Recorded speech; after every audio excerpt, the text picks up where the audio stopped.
andito na naman ang inyong lingkod, ang nag-iisang dakilang panto. So yun, about nga sa nangyari kahapon ay napakasaya.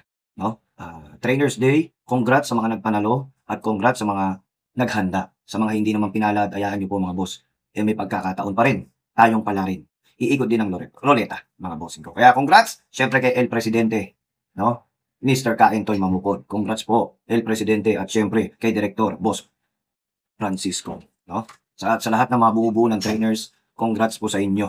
No? At syempre, nagpapasalamat ako sa taas. Thank you. At sa mga nagpa-picture sa akin sa pista, maraming salamat po. Sa mga nakakilala po sa akin, salamat po. Huwag kayong mahiya sa susunod. Lapitan nyo lang ako. Hindi naman po ako nangangagat. Di ba? At syempre, papasalamat ako kay Lord. Thank you, Lord. Lahat ng mga binibigay mong blessing, no? Thank you. At syempre, may mga bagong hinete na paparating ngayon sa Pilipinas at nandito na nga sa Pilipinas. Si Amon Rakil. Abangan nyo yan.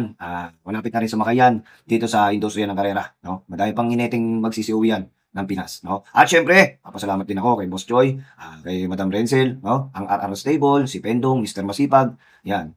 Sa mga kay Papsi Onat, congrats Papsi, no? Trainers Day back-to-back champ, no? Anli Burn and Diamond Power. No? At syempre, sa mga taong na sumusuporta sa akin, ako'y nagpapasalamat sa inyo na marami. Thank you. Lagi kayo nakasubaybay sa akin. Alam niyo naman lahat ng mga sinasabi ko, katulad ng tip ko, one for the day, Gemabel. Alam niyo naman, sinabi ko naman sa inyo na talagang sa live ko, talagang sinabi ko sa inyo, yun ang talagang verifikado, informado na binibigay ko sa inyo. Tandaan nyo, hindi ako magaling. Pero nalalaman natin ang mga dekalidad ng mga kabayo. Ito pa, ang pinakamaganda kong tip sa inyo, candle in the wind. Nakita nyo, straight sa 80. Di ba? Sinabi ko sa inyo, kahit sa ang rota, wala ko yan. Swerte na masigundo, tumimbang ba? Hindi. Sinasabi ko yung patok, sino yung patok? Yung sakay ni Black Superman. Di ba? Ganyan talaga ang karera. Basta may alam kayo sa industriya na to, nalalaman nyo yung kondisyon ng kabayo, nalalaman nyo yung trangko ng kabayo, nalalaman nyo yung lifestyle sa loob ng karerahan. Yan ang talagang number one, mga boss. Malaman lahat yan para magkaroon kayo ng tsansa. Kasi mahirap po talaga. Pag wala kang alam dito sa karera na to, nako, mag-iba na lang po kayo ng susugalan. Tandaan nyo, hindi ko kayo inihikayat. Mahirap po sa panahon ngayon, iba na po ang pinagsusugalan natin ngayon kaysa sa dati. Yan ang tatandaan nyo. At syempre, abangan nyo, no? Black Superman, Mark Angelo Alvarez, no? Congrats din sa'yo, pare. At abangan nyo yung podcast nila. Black Superman, Mark Angelo Alvarez. At syempre, horse owner, Mr. Roldan Arcedo Chua, aka Boss Joy, and Madam Renzel Torres. Yan. Podcast yan. Abangan nyo yan, bayang karerista. Marami pa kayong aabangan. No? Shoutout din kay Mang Ruben Tupas. Yan. Mang Ruben Tupas, yung mga kay Kuya JJ Casal. Yan, congrats. At syempre kay Kuya King Natividad, no? Yung Kuya Kugi, no? Nandyan sa karera sila Louie, Lunar, si Saddam, pare Saddam, pagaling ka pare. Sa Haring Saddam, Eminem, Gonzales, Jigger Paano, no? Sila Hapon, nandyan, sila Totoy Cabarrios, at marami pang iba, no? Si Ryan Onyok Garcia, no? So yun mga boss, tandaan nyo lagi, itong nilalaruan natin, wala pong perfecto, walang magaling dito. Ang kailangan patanasan ng pakiramdaman to. So yan, magbibigay po ako sa araw ng Tuesday, no? 7 karerang nabuo ng Metro Tour. Ito papaalala ko sa inyo, yung mga nagtitip-tip-tip, yung mga nagtitipster-tipster, kuno, o yung mga kagaya namin na gumagaya, na gusto magbigay ng tip. Alam nyo, tandaan nyo, huwag nyo tirahin yung Metro Tour. No, huwag nyo kung tirahin yung Metro Tour. Alam nyo, sa totoo lang, sa pagdating sa libre ng bus, nag-uunahan pa kayo. Diba? Kung tirahin nyo yung Metro Tour, ganun-ganun na lang. Diba? Tigil-tigilan nyo yung mga ganyang pambabas nyo sa Metro Tour. Pangit yan.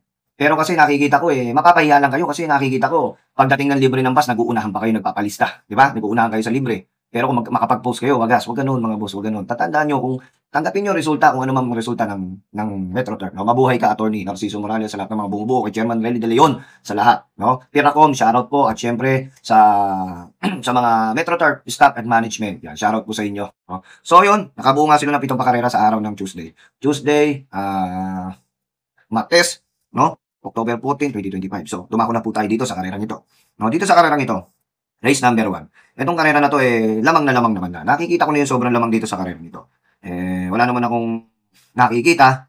Siguro kakampihan ko na to. Concrete Solution. Maganda tinakbo nito. Tingin ko one of the best horse to. Siya pa ang premiera ko. Panigundo ko yung numero 3, Glorify. Yung dalawa na yun mga boss. Tingin ko sapat na po sa karera niya at sa kaalaman natin. Bahala na po kayo magdagdag dyan mga bossing ko. At dumako po tayo dito sa race number 2. Race number 2, alam naman natin kung sino ang damang at angat dito sa karerang ito. Siguro nalalamangan ako sa numero 4, Exalted. Yan. Gagabayan naman ni Pablito Pabs Cabalejo. Bahala na po kayo magdagdag dyan.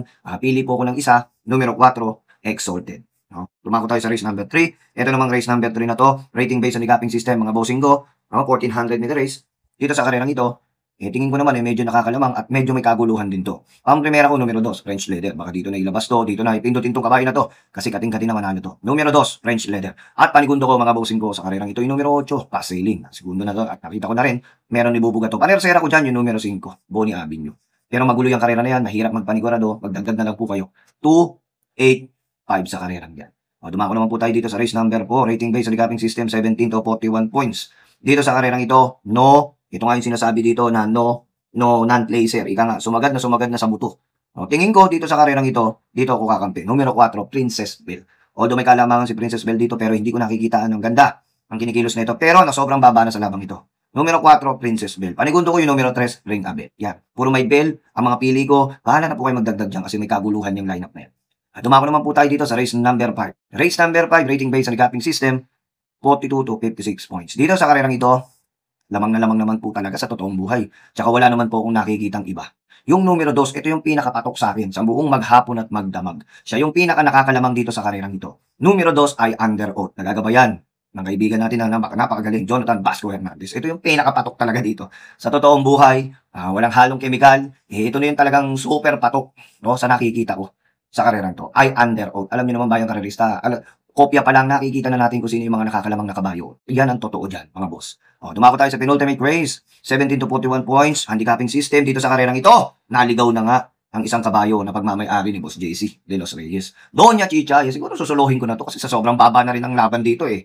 Baka siguro peking apple na. Nasa 34 na. Kumbaga sumagad na sa 6 to 10 to. Malapit na sa grupong 5 to. Si Doña Chicha. Kaya tingin ko, isa din to. Horse to beat sa karerang ito. Numero 5, excuse me po, Doña Chichay. Solo. Dito sa karerang ito, race number 7, mga bossing ko. 11 runners dito. Pang primera ko, walang iba. Maganda tinakbo, maganda nilundag. Numero 2, figure it out. Nagagabayan ni JL Santiago. Panigundo ko naman dito, mga boss, yung numero 3, Believe in Me. Baka dito nakalabitin tong kabayo na to. Sobrang baba na to. At panersera ko dito, yung numero 11, Bishop Blue. Bahala na po kayo magdagdag sa karerang yan. So yun, natapos na po tayo mga boss. Salamat po sa lahat ng mga subscribe sa aking YouTube. Tandaan nyo, hindi po ako nag-upload kasi ito, ginagawa ko lang to para sa inyo, tulong ko para sa inyo. Pero depende na lang po, no, kung susundin nyo ako o hindi. Lagi kayo mag-iiwan ng bakas, mga bossing ko. Kung saan umabot tong video na to, mag-comment kayo sa baba. No? Para pag-comment nyo sa baba, mabasa ko, isha-shoutout ko kayo kung saan kayo nag-OOTV. So hanggang sa muli, good luck sa pangangarera. Sa araw ng Tuesday, ako po si Dakilang Pantot. Lagi nyo tatandaan, win or lose, paglabas ang resulta, tanggapin natin. Pera nyo, isip nyo, sundin nyo. Maraming salamat po.